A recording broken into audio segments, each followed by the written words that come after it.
happen eventually. 우리 안수진 집사님 나오셔서 나눔해 주시겠습니다.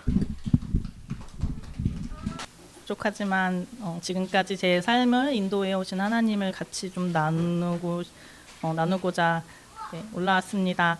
부족하더라도 같이 응원해 주시고 공감해 주시고 또 누군가에게는 은혜가 되는 시간이 되셨으면 좋겠습니다. 저는 모태신앙으로 엄마 뱃속에서부터 교회를 다녔습니다. 중고등부 때 열정과 사랑이 가득하신 전도사님 덕분에 여러 모임을 하고 함께 식사도 하면서 깊은 교제 시간을 가지며 공동체와 함께하는 즐거움을 경험하게 되었습니다. 어느 날 두란노 경배와 찬양이라는 큰 집회에 참석하게 되었는데 아주 많은 사람들이 함께 찬양하고 울부짖으며 기도하는 모습을 보며 우물한 개구리와 같고 교만했던 저의 모습을 돌아보는 계기가 되었고 회개 기도를 하는데 나도 모르게 눈물이 나는 것을 경험하며 처음으로 정말 간절한 기도를 해보게 되었습니다. 그렇게 지내다가 대학 입시를 준비하는 시간이 다가왔습니다. 중학교 때부터 유치원 선생님을 꿈꿔왔던 저는 부천대 유아교육과에 합격하게 되었습니다. 그 소식을 듣고 같은 교회에서 다른 캠퍼스 조이성교회 간사님으로 섬기던 언니의 제안으로 부천대 조이 예배에 참석하게 되었습니다. 너무 따뜻하게 대해주신 간사님과 선배들에게 이끌려 학과보다 조이에 먼저 함께하게 되었습니다. 그러던 중 대학생활 첫 여름방학을 앞두고 여름 수양회에 관한 이야기를 듣게 되었습니다. 비싼 수양회비를 듣고 좀 고민이 되었습니다. 가정 형편이 그리 넉넉지 않은 상황이었기에 부모님께 수양회비를 내달라고 선뜻 말하기가 어려웠습니다. 당시 함께 새벽 예배를 드리고 큐티 나눔을 하던 언니에게 고민을 이야기하고 함께 기도하고 있던 어느 날 언니와 함께 집으로 걸어가는 길에 우연히 만난 작은아빠께서 용돈을 주셨는데 같이 있던 언니를 통해 그것이 수양회비가 채워졌다는 것을 깨닫고 수양회를 가게 되었습니다. 기도에 응답해 주셔도 깨닫지 못하던 저에게 언니를 통해서 깊이 깨닫게 해주셨습니다. 그 순간 하나님의 채우심을 직접 경험한 것을 처음으로 느끼고 그 은혜와 사랑이 깊이 와닿았습니다. 대학생활 3년 동안 조이 수양회에 총 6번 참석했는데 그 첫 수양회 때의 주제만 아직 기억에 남아 있습니다. 당시 수양회를 총괄하셨던 분은 현재 우리 교회 담임 목사님이신 박기모 관사님이셨고 주제는 사생결단이었습니다. 너무 잘 어울리는 주제, 목사님다운 주제였는데요. 그 중에 제 삶의 큰 변화는 끈을 다하니 주제였던 마지막 날에 일어났습니다. 말씀을 듣고 기도하던 중에 지금까지 그리스도인이라고 살아온 나의 삶에 주님을 위해 결단하고 끊어낸 것이 있었는가 하는 생각이 들었습니다. 내가 지금까지 하나님께 드렸다고 생각했던 나의 시간, 노력, 섬김, 헌신이 습관이나 자기 만족이나 칭찬받는 것이 좋아서 해왔던 것들이었음을 깨달았습니다. 그리고 내 안에 죄라고 여겨졌던 것들을 세상 속에서 살아갈 때 이 정도는 어쩔 수 없다. 다른 사람들보다는 그래도 낫다라고 여기며 합리화하고 죄와 타협하는 나 자신의 모습을 보게 되었습니다. 그 가운데 더욱 결단할 수 있었던 것은 그런 나의 모습을 보시면서 정죄하고 벌하시는 하나님이 아니라 안타까워하시며 회개하고 돌아오길 기다리시는 하나님의 마음을 느낄 수 있도록 해주신 은혜 때문이었습니다. 그때부터 하나님의 은혜가 어떤 것인지를 정말 깊이 깨닫게 되었고 내 삶에서 끊어야 할 것들을 끊어내며 하나님께서 원하시는 길로 가기를 간절히 구하며 하나님의 이끄심을 조금씩 경험하게 되었습니다. 또한 걱정과 두려움이 많고 우유부단하고 사람들의 시선에 연연하던 저의 마음을 이끄셔서 때로는 과감하게 결단하고 담대하게 나아가는 훈련도 시켜주셨습니다. 그렇게 은혜 가운데 대학 시절을 잘 보내고 졸업을 앞둔 상황이었습니다. 유치원은 초임교사의 경우 1, 2월부터 출근해서 적응 기간을 가지며 일을 배우도록 했고 그래서 대부분 1월 중순 안에 면접을 보고 당장이라도 출근을 하라고 하면 해야 하는 상황이었습니다. 그런데 제가 소속되어 있던 부천대 조이성교회와 경인지부 찬양팀 사역이 남아 있었기에 많은 부담감과 고민, 걱정, 초조함에 쌓여 있었습니다. 답답한 마음으로 기도하던 중에 일단 이력서를 넣고 기도해보자라는 생각이 들었습니다. 집에서 출퇴근할 수 있는 거리에 있는 여러 유치원에 이력서를 보내놓고 저는 하나님의 뜻을 모르겠으니 예배해 주신 곳으로 갈 수밖에 없도록 인도해달라고 기도했는데 딱 신기하게 한 군데 유치원에서 연락이 와서 면접을 보게 되었고 유치원에서 배려해 주신 덕분에 계획되어 있던 조이성교의 모든 일정을 마친 후에 2월부터 출근하게 되었습니다. 그곳에서 7년 동안 일하면서 여러 어려운 상황들도 많았지만 함께 기도하며 가족 같은 관계가 되었고 지금도 제2의 친정처럼 왕래하며 삶도 나누고 기도 제목도 나누며 서로 돕는 관계로 지내고 있습니다. 유치원 교사로 일하기 시작한 지 몇 달 후 경인지부 찬양팀에서 같이 섬겼던 언니의 소개로 소개팅을 하게 되었습니다. 저는 자연스러운 만남을 추구했었는데 부담 없이 만나보라는 권유에 약속을 잡아서 처음 해본 소개팅에서 지금의 남편을 만나게 되었습니다. 그런데 나중에 알고 보니 원래 소개해주려던 상대가 다른 사람이었는데 약속 전날 갑자기 그 상대에게 일이 생겨서 취소가 될 뻔했는데 저한테 취소하기가 미안해서 급히 다른 대상을 찾아서 나오게 되었던 것이었습니다. 게다가 첫 만남 때 제가 장염에 걸린 상태라 같이 밥을 못 먹어서 미안한 마음에 나중에 밥 한번 사겠다고 예의상 한 말을 남편이 애프터 신청으로 오해를 해서 자연스럽게 다음 만남을 기약하게 되었고 만나다 보니 호감이 생겨서 교제를 시작했고 4년간의 교제 끝에 결혼을 하게 되었습니다. 결혼 후 남편이 다니던 교회까지 버스와 지하철로 다녔는데 매주 왕복으로 4시간 정도의 거리를 1년 넘게 다니다 보니 너무 힘들어서 11시 예배가 끝나자마자 집에 돌아오기 바쁜 생활이 반복되었고 점점 주일마다 형식적으로 참석하는 것처럼 느껴지며 주일이 다가오는 것이 부담으로 느껴지기도 했습니다. 그래서 고민이 많았던 시기에 제가 결혼 전에 다니던 친정교회 부목사님께서 제가 일하는 유치원 근처에 교회를 개척하신다는 말씀을 듣게 되었고 집에서도 가까워서 교회로 옮기게 되었습니다. 아주 작은 개척교회에서 우빈이 수빈이를 낳고 기르며 7년 정도를 함께 예배드리며 신앙생활을 했습니다.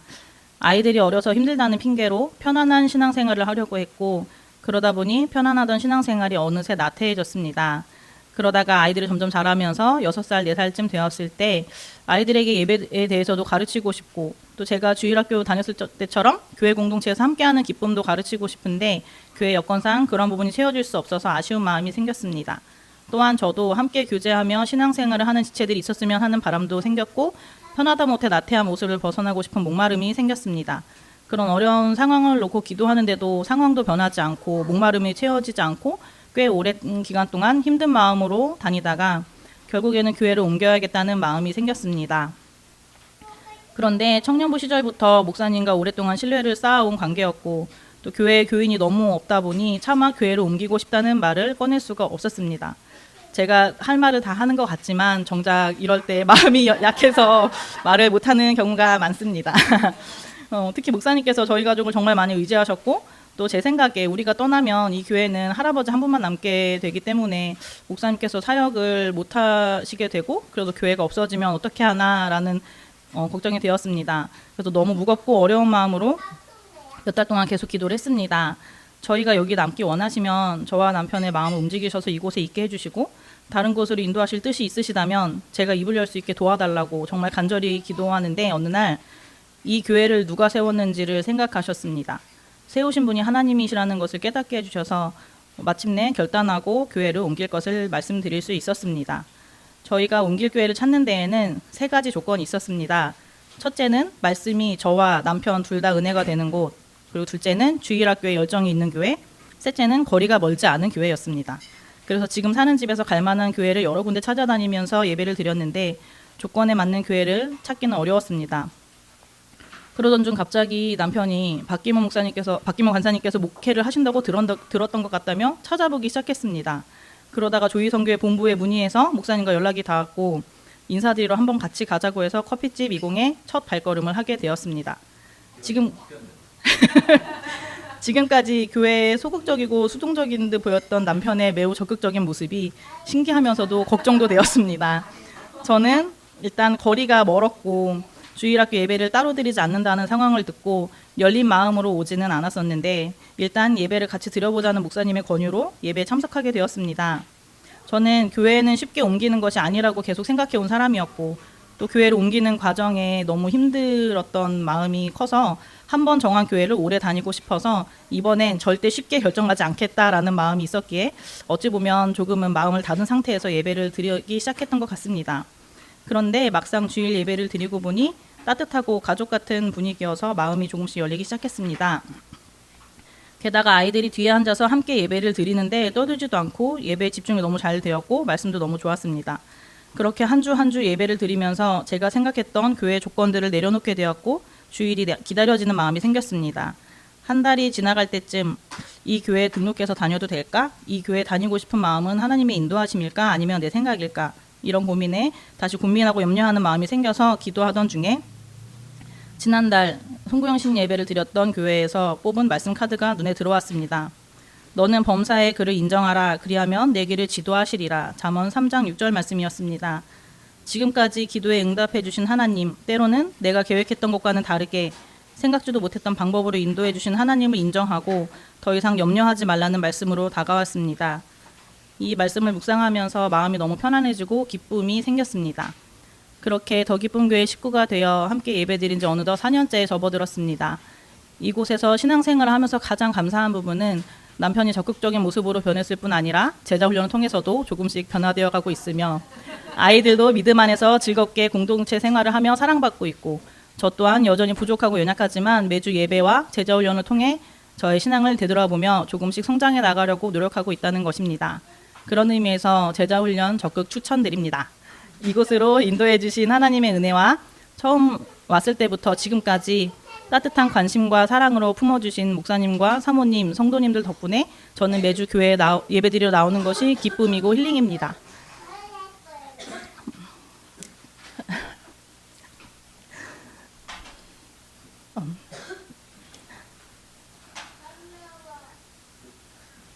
눈물 안 흘리려고 연습 많이 했는데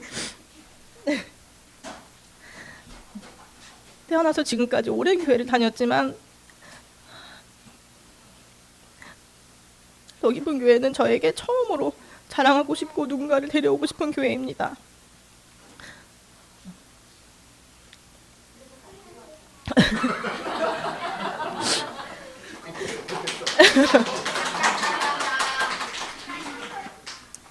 또한 교회에서 이제 식사를 준비하는 것이 여기서 처음 해보는 거라 처음엔 부담스럽기도 했고 때로는 몸이 피곤할 때도 있지만 부족한 저도 함께 할 수 있음을 감사하고 항상 똑같은 것만 해와도 칭찬해 주시는 성도님들 덕분에 더욱 즐겁게 준비할 수 있는 것 같습니다.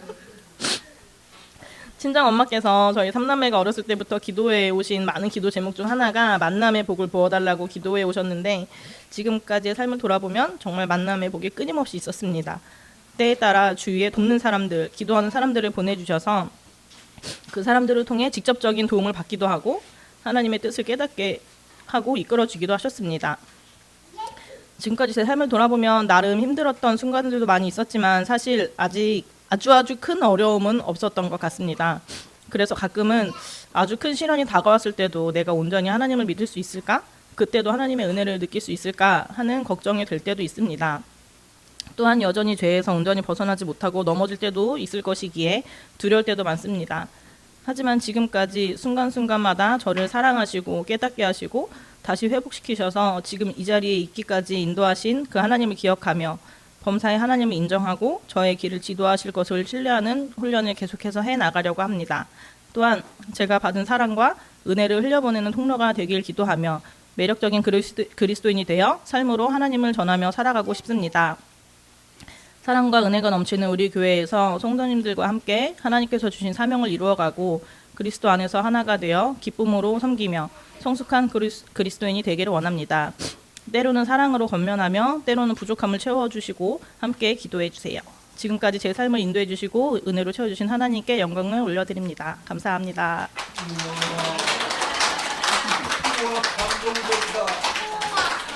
하나님께서 오늘 우리에게 주신 말씀은 창세기 18장 22절에서 26절까지 말씀입니다. 말씀을 봉독하겠습니다. 그 사람들이 거기서 떠나 소돔으로 향하여 가고 아브라함은 여호와 앞에 그대로 섰더니 아브라함이 가까이 나아가 이르되 주께서 의인을 악인과 함께 멸하려 하시나이까 그 성 중에 의인 50명이 있을지라도 주께서 그곳을 멸하시고 그 50의인을 위하여 용서하지 아니하시리이까 주께서 이같이 하사 의인을 악인과 함께 죽이심은 부당하오며 의인과 악인을 같이 하심도 부당하니이다. 세상을 심판하시는 이가 정의를 행하실 것이 아니니까. 여호와께서 이르시되 내가 만일 소돔 성읍 가운데서 의인 50명을 찾으면 그들을 위하여 온 지역을 용서하리라. 아멘. 아멘. 예.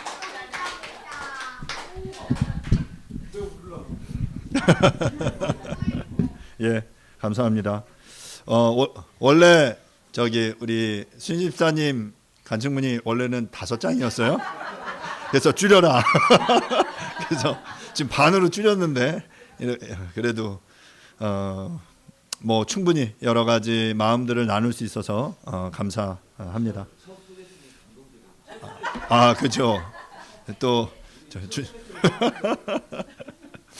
예, 뭐 이외에도 이후에 계속해서 그런 삶의 또 이야기들을 간증들을 함께 나누면서 서로가 더 깊이 알아갈 수 있으면 좋겠습니다. 예, 오늘 함께 나눌 말씀은 창세기 18장 22절부터 33절 말씀입니다. 오늘 소돔을 향한 아브라함의 간구라는 제목으로 여러분들과 함께 말씀을 나누도록 하겠습니다.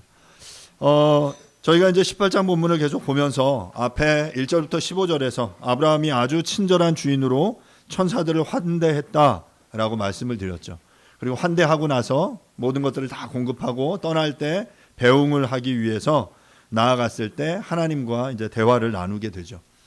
대화를 나누면서 하나님이 왜 지금 이 소돔을 방문하시는지에 대한 이유를 내가 아브라함에게 아무것도 숨기지 않겠다라고 말씀하시면서 이야기를 해 주십니다.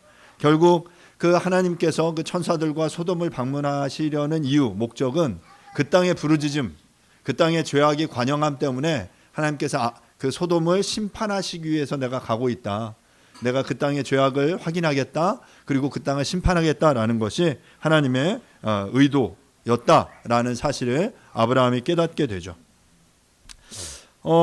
이 이야기를 들은 아브라함은 이제 앞서서 아주 친절한 주인, 나그네를 영접하는 그 주인의 모습에서 이제 적극적인 중재자로 변신을 합니다. 여러분들 율법에 의하면 벌이 사형에 해당될 때 최소한 2명 이상의 증인이 필요합니다. 신명기 17장 6절에 보면 이런 말씀이 있는데요. 죽일 자를 2사람이나 3사람의 증언으로 죽일 것이요 1사람의 증언으로는 죽이지 말 것이며. 여러분 아마 그 이세벨 나봇의 포도원 이야기를 아실 텐데 이세벨이 나봇의 포도원을 뺏기 위해서 어떤 일을 하냐면 그 나봇이라는 그 포도원의 주인이 하나님과 왕을 저주했다라는 루머를 퍼뜨립니다. 거짓 소문을 퍼뜨리는데 그 거짓 소문을 퍼뜨리기 위해서 2사람의 불량배를 고용해요. 그러니까 이제 거짓말을 하도록 2명을 고용하고 그 2명이 이 나봇이 왕을 하나님을 저주했다라고 이야기하니까 이 2사람의 증언에 의해서 나봇이 사형을 당해요. 죽임을 당하죠. 그리고 죽고 나자 그 주인이 없어진 이제 포도원을 이세벨이 아합 왕이 탈취하게 되는 사건이 등장을 합니다. 이 속에서도 보면 특별히 어떤 이 죽일 죄에 대해서는 2-3사람의 증인이 필요하다라고 이야기를 했죠. 신명기 19장 15절에 보면 사람의 모든 악에 관하여 또한 모든 죄에 관하여는 한 증인으로만 정할 것이 아니요 2 증인의 입으로나 또는 3 증인의 입으로 그 사건을 확정할 것이며 라고 말합니다. 그러니까 성경에서 이 2사람 이상의 증인을 요구하는 것은 공정한 재판과 정의로운 형벌 집행을 위해서 신중함을 강조한 원칙입니다. 현대의 법체계 속에서 본다면 무죄 추정의 원칙과 유사한 개념이다라고도 볼 수 있습니다. 특별히 사형을 포함한 중범죄의 재판의 경우 엄격한 증거 기준에 의거해서 재판을 수행해라라는 것이 하나님의 말씀이시죠. 지금 소돔의 부르짖음에 대해서 하나님이 그 땅 전체를 심판하겠다라는 굉장히 엄중한 형벌을 집행하시기 앞서서 어떻게 하냐면 천사들을 대동해서 천사가 몇 명이에요? 2명. 하나님 포함해서 3씩 지금 이 소돔을 방문해서 그 땅이 정말 그러한가를 확인하기 위해서 내려가는 그 중이었다라는 거예요. 이제 비로소 하나님의 의도를 아브라함이 파악하죠. 왜 하나님이 지금 내려가시는지, 왜 지금 천사들이 지금 저 땅을 향해 가는지를 이제 의중을 파악한 아브라함이 이제 하나님 앞에 말합니다. 오늘 본문인데요. 창세기 18장 22절부터 23절입니다. 그 사람들이 거기서 떠나 소돔으로 향하여 가고 아브라함은 여호와 앞에 그대로 섰더니 아브라함이 가까이 나아가 이르되 주께서 의인을 악인과 함께 멸하러 하시나이까. 이 본문에서 22절에 그 사람들은 바로 19장 1절에 보면 천사, 두 천사라고 표현되고요. 18장 2절에서는 아브라함을 방문했던 세 사람들의 중에 둘이에요. 세 사람이 방문했고 앞서 이야기한 대로 한 분은 하나님이시고 둘은 천사였어요. 이제 그 사람들, 이 두 천사는 거기서 떠나서, 거기는 어딥니까? 아브라함의 집이죠. 아브라함으로부터 영접을 받고 배웅을 받고 가던 중에 이제 이 두 천사는 소돔을 향해 가고 이제 아브라함은 여호와와 함께 그 자리에 멈춰 있었습니다. 그러니까 둘은 떠나고 이제 하나님과 아브라함이 멈춰 있던 이때에 이제 아브라함이 여호와 앞에 이야기하는 거죠. 이제부터 이제 아브라함은 강력한 중재자로서 하나님 앞에 이렇게 질문해요. 이 질문은 아주 단순합니다. 의인을 악인과 함께 멸하려고 하십니까? 그게 가능합니까? 그게 하나님의 성품에 합합니까? 라고 하나님 앞에 의문을 제기하는 거예요. 자, 그런데 본문 23절에 제가 가까이 나아가라는 단어에 이렇게 좀 표시를 했는데요. 왜 그가 그렇게 가까이 나아가서 그 소돔의 심판을 제지하기 위해서 중재하려고 노력을 했을까? 여러분 생각해 볼 수 있는 것은 소돔에 있는 조카 롯이 먼저 걱정이 됐겠죠. 소돔을 심판할 때 그곳에 자기 친척이 함께 죽임을 당하게 될 테니까 그게 걱정이 됐을 거예요. 또한 본문에서 말하는 것처럼 의인을 악인과 함께 멸하는 것이 하나님의 성품과 맞지 않다라는 것을 그가 알기 때문에 지금 그런 이야기를 하고 있는 겁니다. 23절에서 가까이 나아가라는 히브리어 표현은 니가쉬라는 표현이에요. 다가가다, 접근하다, 가까이 하다라는 의미인데 이것은 단순히 어떤 물리적인 접근이 아니라 강한 의지를 가지고 강청하거나 누군가를 대면해 중요한 요청을 할 때 사용하는 표현이 이 니가쉬라는 표현이에요. 그러니까 가까이 나아가는 거죠. 자, 예를 들면 창세기 44장 18절에 유다가 애굽의 총리인 요셉에게 이렇게 말합니다. 유다가 그에게 가까이 가서 이르되 내 주여 원하건대 당신의 종에게 내 주의 귀에 한 말씀을 아뢰게 하소서. 주의 종에게 노하지 마소서. 주는 바로와 같으심이니이다. 여러분 여기 유다가 누굽니까? 야곱의 아들이고 지금 여기서 유다가 말하는 대상은 누구냐면 실은 자신의 동생이에요. 요셉. 그런데 요셉이 지금 어떤 위치에 있었냐면 애굽의 총리가 됐어요. 뭐 이 앞에 이야기를 다 여러분 아시겠지만 형들이 요셉을 죽이려고 했고 결국 이제 죽이진 않고 애굽의 노예로 팔려가죠. 그래서 애굽의 노예로 팔려갔던 이 요셉이 여차저차해서 하나님의 은혜 가운데 그의 삶을 하나님이 형통케 하셔서 애굽의 총리가 된 거예요. 자, 그런데 이제 야곱이 살고 있던 그 땅에 기근이 들어서 먹을 것이 없어졌습니다.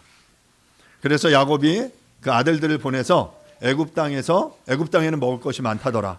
가서 먹을 것을 구해 오도록 요청을 해요. 첫 번째로 갔다 왔고 이제 지금 본문의 이야기는 두 번째 방문했던 시기예요. 자, 방문했다가 어떤 일이 벌어지냐면 요셉이 이제 형들인 건 요셉은 알잖아요. 근데 이제 형들은 꿈에도 생각을 못 했겠죠. 자신이 죽이려고 했던 동생이 지금 애굽의 총리라니. 감히 이제 눈도 쳐다보지 못하고 아마 대화를 이어갔을 거예요. 자, 그런데 그 중에 이제 어떻게 하냐면 이제 그 음식을 얻어가지고 돌아가는 중에 요셉이 자신의 자신의 동생, 그러니까 라헬을 통해 낳은 친동생 이 베냐민을 자신 옆에 두고 싶어서 베냐민의 가죽 부대에 은잔을 몰래 집어넣습니다. 그리고 이제 가다가 돌아가는 형들을 야 잠깐 멈춰 하더니 그 짐을 수색해요. 수색했더니 그 짐 속에 은잔이 발견되고 이제 베냐민이 잡혀 끌려가는 상황인 거예요. 그 상황 속에서 형제들이 이제 두려워서 왜냐하면 아버지가 두 번째로 이 베냐민까지 보내면서 베냐민 없으면 나 죽는다. 반드시 베냐민을 잘 데려와라라고 형제들에게 이야기를 했거든요.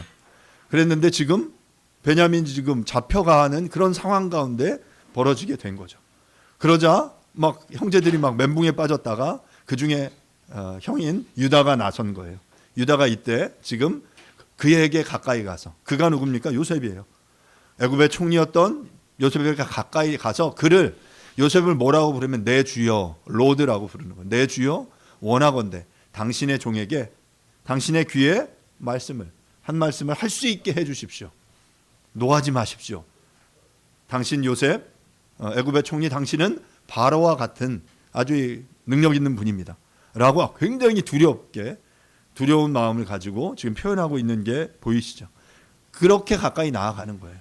그냥 뭐 물리적으로 그냥 성큼 나아가는 게 아니라 굉장히 어떤 이 두렵고 떨림을 가지고 용기를 내서 간절한 호소를 하는 그 표현이 바로 이 니가슈라는 표현입니다.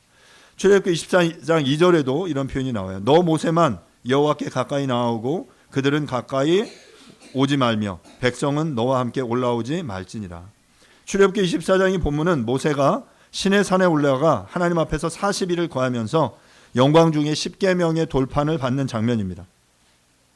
하나님께서 그 모세에게 너가 두렵고 떨림으로 나에게 나아가 올 것을 요청하는 거예요. 다른 사람들은 안 돼. 모세만 나와. 다른 장로들, 아론, 대제사장이었던 아론, 그들도 안 되고 그들은 이 산에 밑에 머물게 하고 너 아론만 나에게 그 두렵고 떨림 가운데 가까이 나와라 라고 요청할 때 사용한 이 표현이 니가쉬라는 표현이에요. 하나님의 거룩한 임재 앞에 이렇게 가까이 나아갈 수 있는 사람은 매우 제한적이었습니다. 대제사장조차도 함부로 하나님께 나아갈 수 없었죠.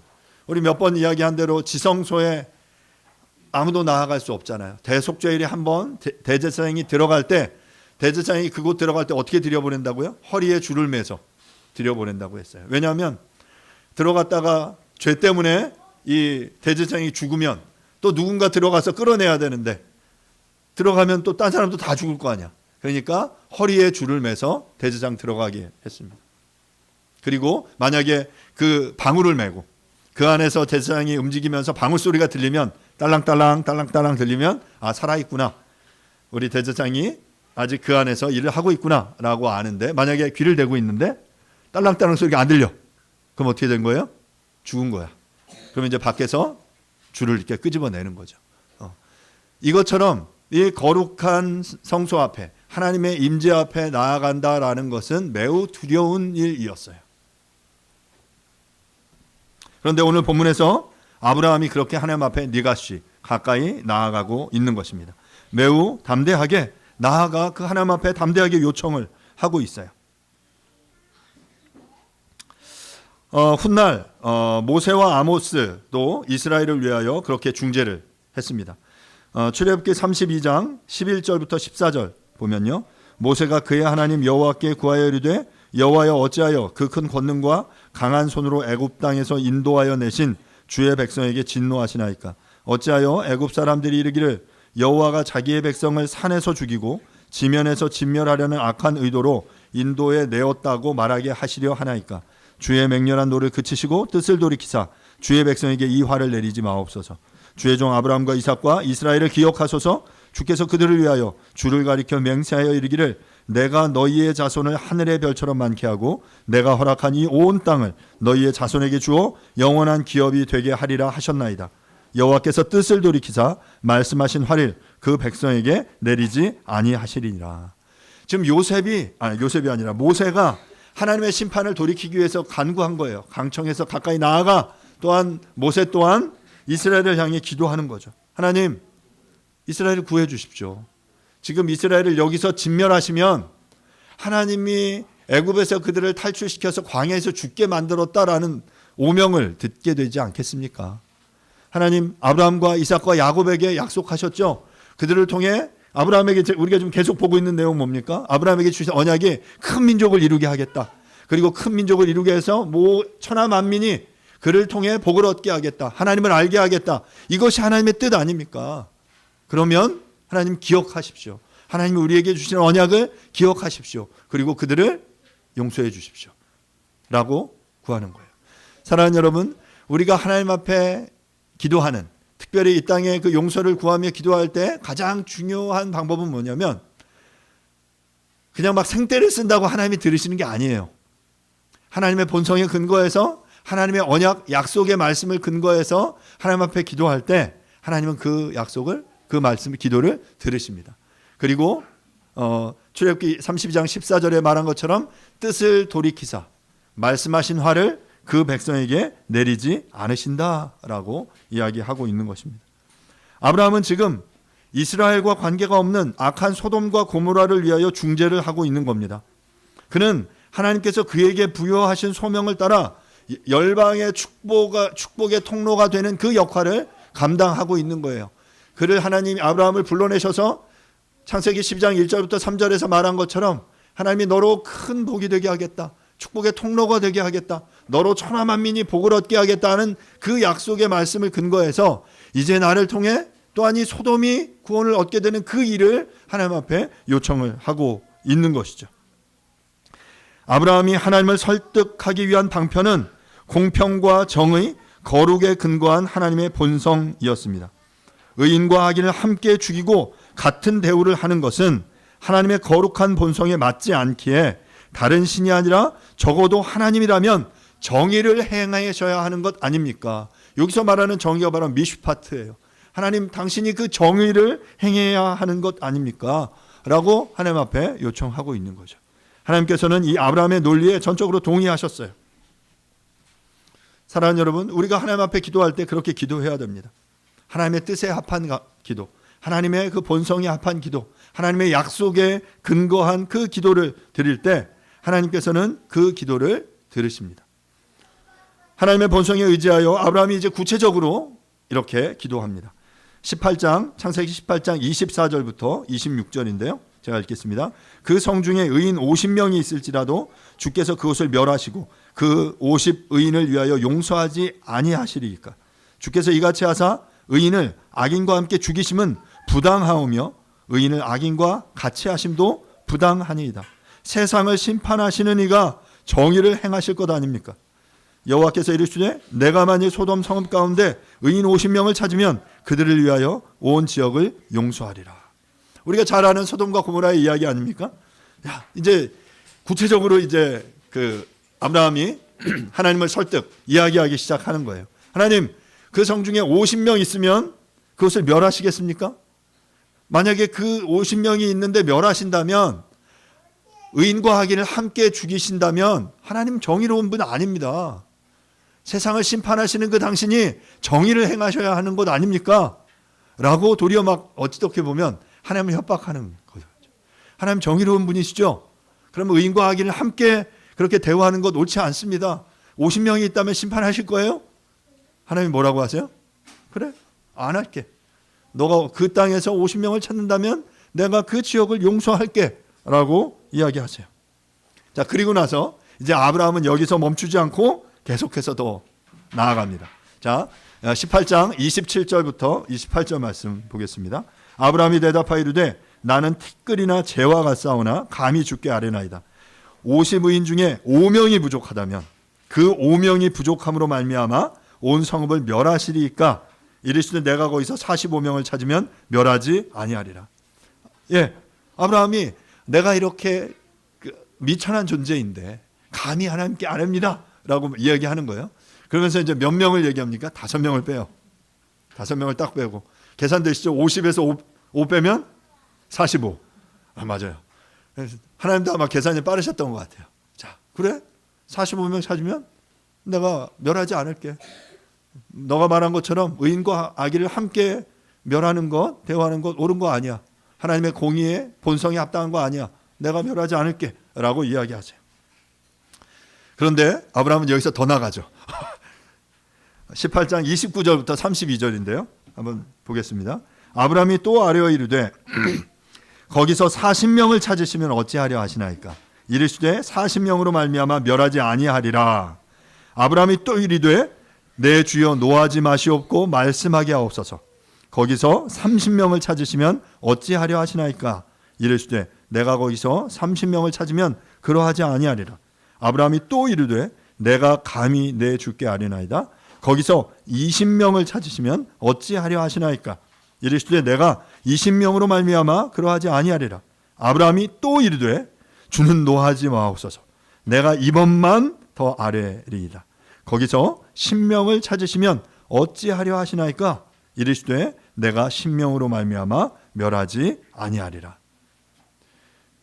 여러분 아주 집요하지 않습니까? 이제 50명에서 출발해서 50명, 45명, 40명, 30명, 20명, 10명 계속해서 이야기하는 거예요. 하나님 혹시 40명이면, 혹시 30명이면 어떡하실래요? 거기에 10명 빠졌어요.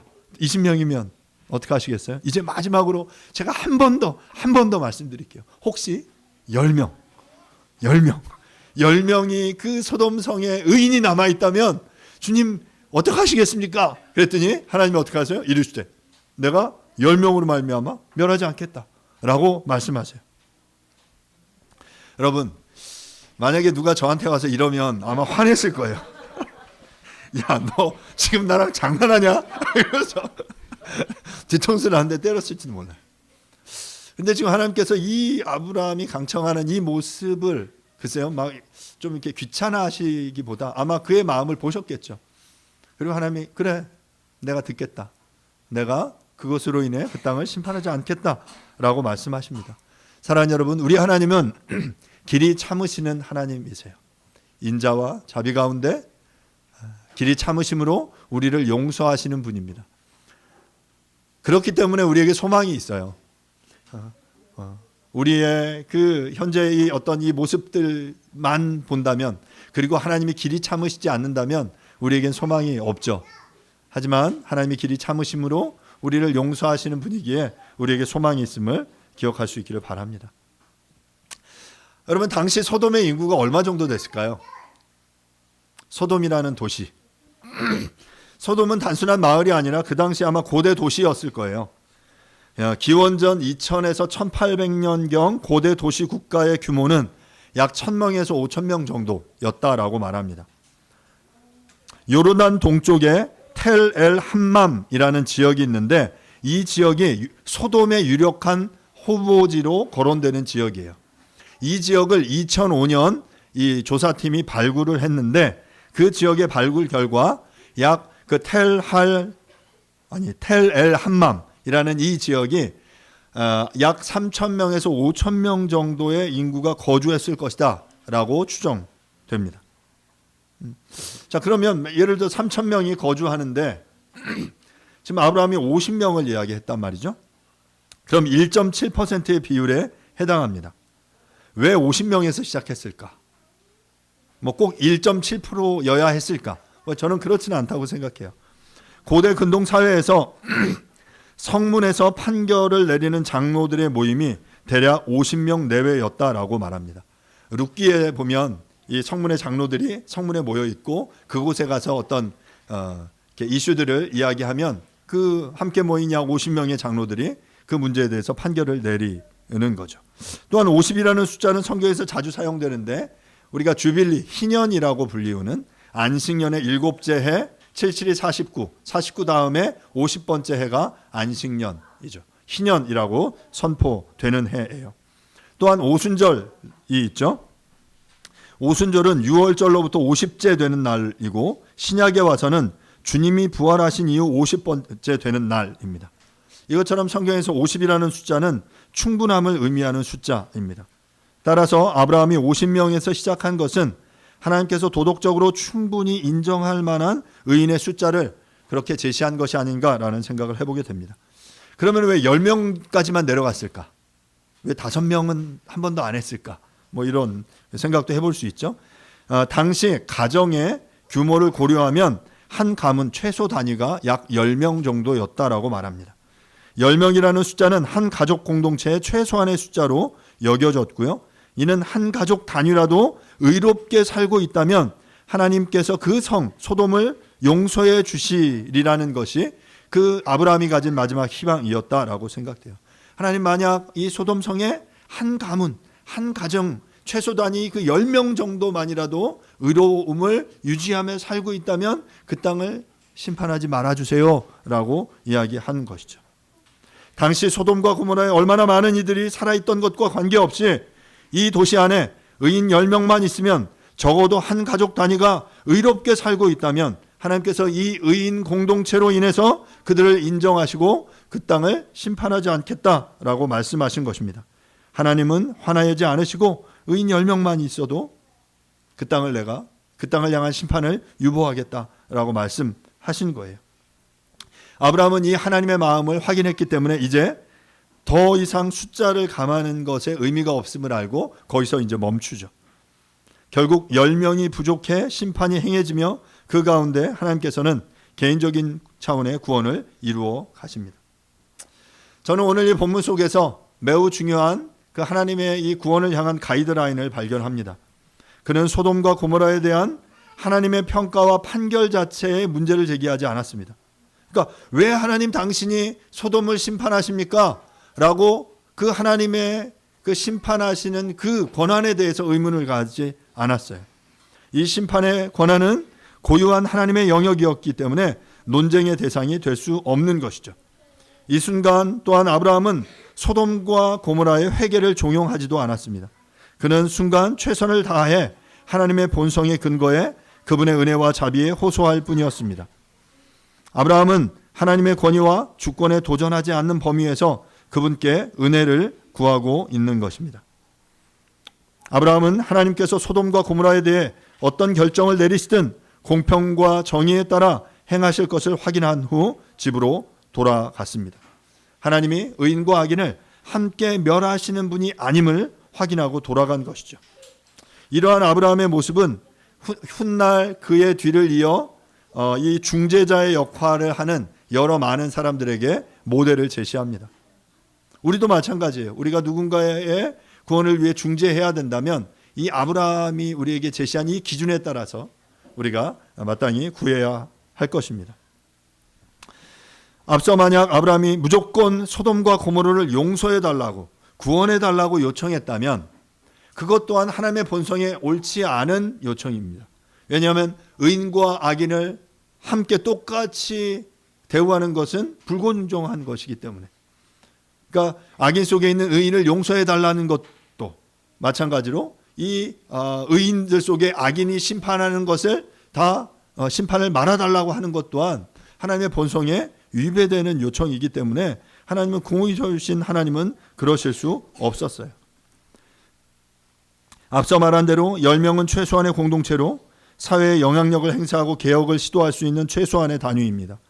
우리가 아는 대로 이어지는 창세기 19장에서 심판의 소식을 들은 롯과 가족들이 소돔의 사람들을 설득했지만 사위들도 롯의 아내조차도 이를 듣지 않는 것을 우리가 보게 됩니다. 결국 하나님께서는 당신의 주권과 본성에 의거하여 이 땅을 심판하실 것입니다. 우리들이 이 땅의 구원을 위해 할 수 있는 일은 10명의 의인을 통해서 이 땅의 변혁과 갱신을 위해 중보하고 노력하는 것입니다. 먼저는 우리가 그 10명의 의인이 되는 거고요. 또한 우리가 그 10명을 찾아내는 겁니다. 창세기 18장 33절 말씀 보겠습니다. 여호와께서 아브라함과 말씀을 마치시고 가시니 아브라함도 자기 곳으로 돌아갔더라. 그러니까 천사들은 먼저 떠났고 아브라함과 하나님께서 이게 독대하심으로 이 심판을 유보해 주실 것에 대한 이 이야기를 마친 거죠. 그리고 나서 하나님은 가시고 또한 아브라함도 자기 곳으로 돌아갔다라고 이야기합니다.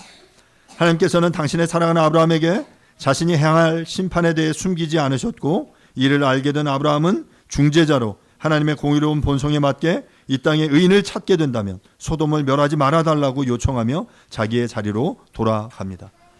우리의 역할은 거기까지예요. 우리가 하나님 대신해서 심판자의 역할을 수행할 수 없습니다. 우리는 그것들에 대해서 그 하나님의 본성에 의지해서 그곳 가운데 그 하나님의 공의, 하나님의 정의가 실현될 수 있도록 우리가 하나님 앞에 강청하는 거죠. 할 수 있는 영역 속에 최선을 다하여 하나님의 자비를 구하는 것, 바로 그것이 우리의 태도, 우리가 해야 할 역할입니다. 말씀을 마무리하겠습니다. 소돔의 부르짖음을 확인하시고 이제 그 땅을 심판하실 것이라는 사실을 알게 된 아브라함은 하나님의 본성에 호소하며 의인과 악인을 함께 멸하지 말아달라고 강청합니다. 그래서 결국 숫자적으로 50명, 45명, 40, 30, 20, 10 6번에 걸쳐서 하나님께 그 숫자를 줄여가며 의인을 찾거든 하나님의 심판을 유보해 달라고 요청합니다. 그리고 하나님은 그러하겠다. 내가 10명을 찾더라도 그 땅 가운데 심판을 유보하겠다라고 약속하십니다. 사랑하는 여러분, 지금 우리 이 한국 땅 가운데, 우리가 살고 있는 이곳 가운데 1000만의 인구가 사는 이 대한민국 서울 땅에 그 하나님이 오신다면, 그래서 하나님이 서울의 부르짖음을 확인하시며 심판을 내리겠다라고 말씀하신다면, 과연 몇 명의 의인이 있다면 그 심판을 막아설 수 있겠습니까? 우리들이 이 땅의 심판을 막아설 의인이 될 수 있기를 바랍니다. 그래서 1000만이기 때문에 그 비율에 맞춰서 1.7%일 거라고 생각하지 않습니다.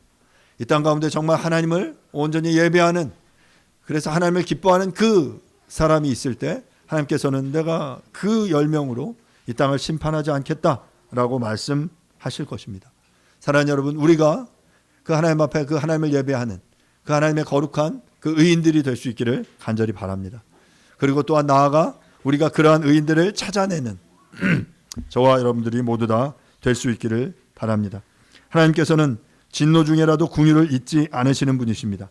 길이 참으시며 우리에게 구원의 기회를 허락하시는 분이십니다. 그 하나님의 하나님 되심을 기억하며 하나님의 자비와 은혜를 구하는 저와 여러분들이 될 수 있기를 간절히 바랍니다. 이 시간 말씀을 생각하며 하나님 앞에 좀 기도하죠. 하나님, 이 땅을 향해 오셔서 하나님의 의인을 찾으실 때 나는 어떤 자리에 서 있을지, 내가 하나님을 온전히 예배하며 하나님을 기뻐하는 그 의인으로 이 땅의 심판을 막아설 그 거룩한 하나님의 백성으로 예배자로 서 있을 수 있겠는지 우리가 돌아보시면서, 예 주님, 내가 그 자리에 있겠습니다. 나를 사용해 주십시오. 나를 기뻐해 주십시오. 라고 이 시간 잠시 한번 기도하도록 하죠. 기도하겠습니다. 하나님 아버지, 주님의 은혜를 구합니다. 주님 오셔서 우리 인생과 삶 가운데 찾아와 주시고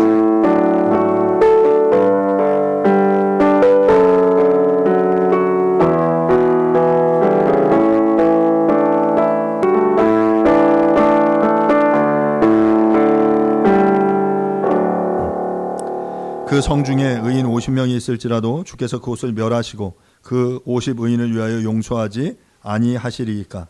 주께서 이같이 하사 의인을 악인과 함께 죽이심은 부당하오며 의인과 악인을 같이 하심도 부당하니이다. 세상을 심판하시는 이가 정의를 행하실 것이 아니니까.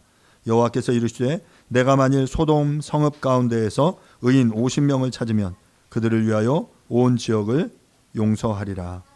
주님, 아브라함이 하나님과 독대하여 하나님 앞에 가까이 나아가 이 소돔을 향한 하나님의 심판을 거두어 달라고 간청합니다.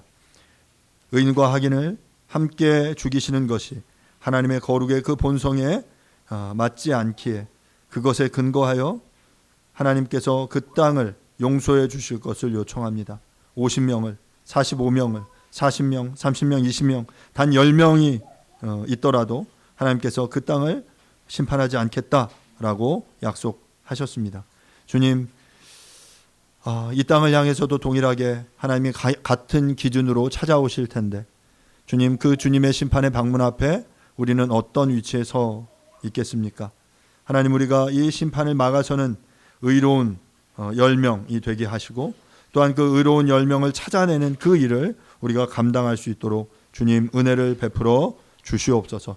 주님의 은혜가 우리의 삶을 통해 드러나며 길이 참으시고 그 용서하시며 은혜를 베푸시는 하나님의 은혜를 우리가 기억하며 이것들을 전하는 그 삶 살 수 있도록 주님 축복해 주십시오. 모든 것 주님께 부탁드립니다. 감사드리고 예수님의 이름으로 기도합니다. 아멘. 교리문답 12번 문항입니다. 하나님은 9째 계명과 10째 계명에서 무엇을 명하십니까? 하나님은 9째 계명에서 거짓말하거나 속이지 말고 사랑으로 진리를 말하라고 명하셨습니다. 10째 계명에서는 다른 사람을 시기하지 말며 하나님이 우리나 다른 사람에게 주신 것을 원망하지 말고 만족하라고 명하셨습니다. 아멘. 아멘. happen eventually.